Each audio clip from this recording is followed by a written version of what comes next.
Ата бабаларымыздан қалған қобыздың екі құлақ бұрауы бар. Біреуі оң бұрау, екіншісі теріс бұрау. Оң бұрау, бұл бұрауды кейде қоңыр бұрау деп айтады. Европа тілінде кварта. Бұл бұрауда көбінесе қоңыр жай күйлер орындалады.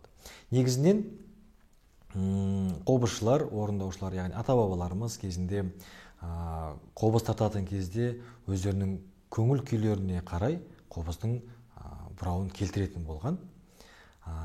Көңілдері бір жабырқап, түсіп, бір мұңайып жүрген кезде, толғанып жүрген кезде ойланып, көбінесе осы қоңыр бұрауға келтірген екен.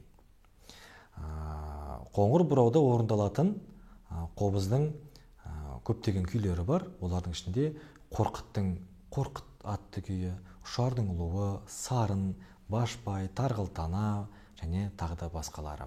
Ықыластың күйлері де бар. Шыңырау, Жалғыз аяқ, Қазан сияқты күйлері де осы қоңыр бұраулы күйлерге жатады.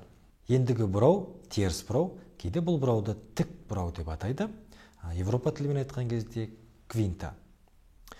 Ата бабаларымыз көңілдері көтеріңкі кезде, қуанып, шаттанып жүрген кезде осы тік бұрауға бұрап тартқан.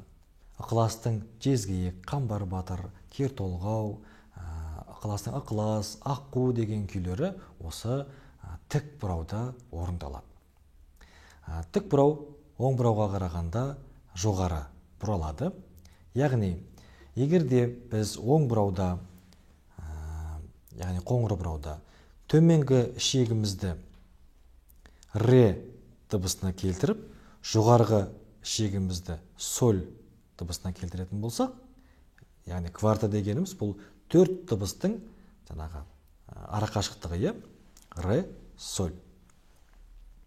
Ал квинта бұл төменгі ішегіміз ре дыбысына келтіріледі, жоғарғы ішегіміз ля дыбысына келтіріледі.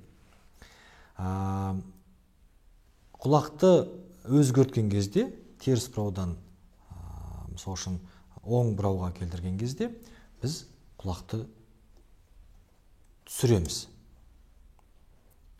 Соль, ля ішегімізді соль дыбысына түсіреміз. Ол кезде ля ішегіндегі, мысалы үшін біздің бірінші саусағымыз си болатын болса, соль ішегінде бірінші саусағымыз біздің ля дыбысы болады.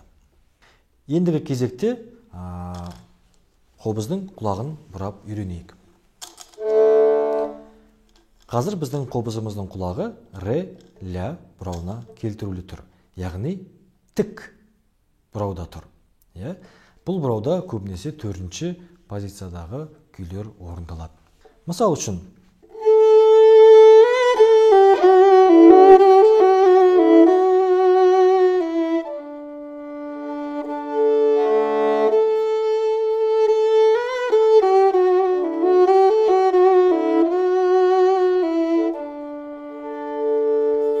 өздеріңіз естіп отырғандай, дыбысымыз жоғары, қолымыз 4-ші позицияда. Бұл бұрауда төменгі позицияда, яғни 1-ші позицияда орындалатын күйлер де бар.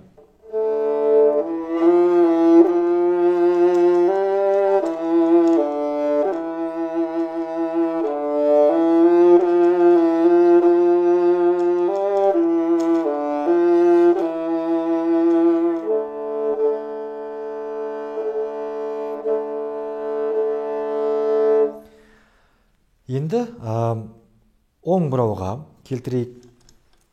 Бұл жерде біз жоғарғы ішегімізді төмен қарай түсіреміз. Соль дыбысынан түсіреміз.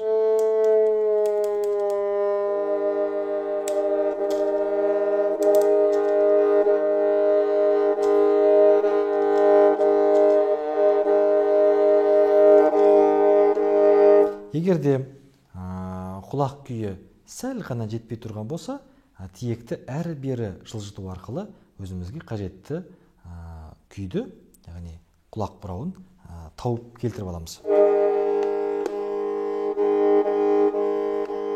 Егер де біздің төменгі ішегіміз төмен дыбысталып тұрса, тиекті оңға қарай, ре ішегіне қарай қозғалтып жібереміз, сәл ғана. Ал егер де жоғары болып тұратын болса ре ішегіміз, онда солға қарай тартып, сәл түсіреміз.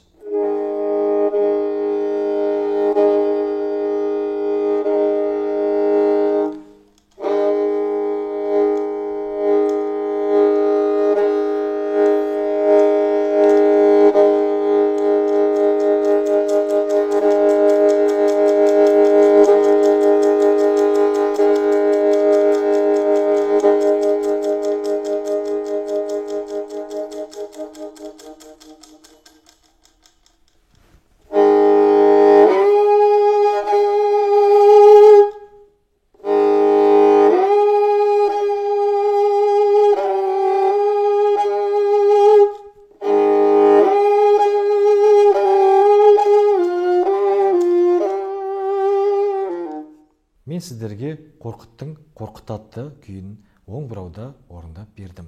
Оң бұрауда төртінші, яғни жоғарғы позицияда да күйлер орындалады. Бұдан да бір үзінді орындап берейін сіздерге.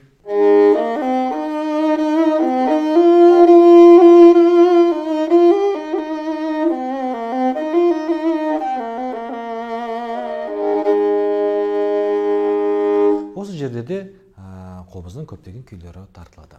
Құрметті оқырман, қобыз үйренуші достар, осымен бүгінгі біздің сабағымыз аяқталды.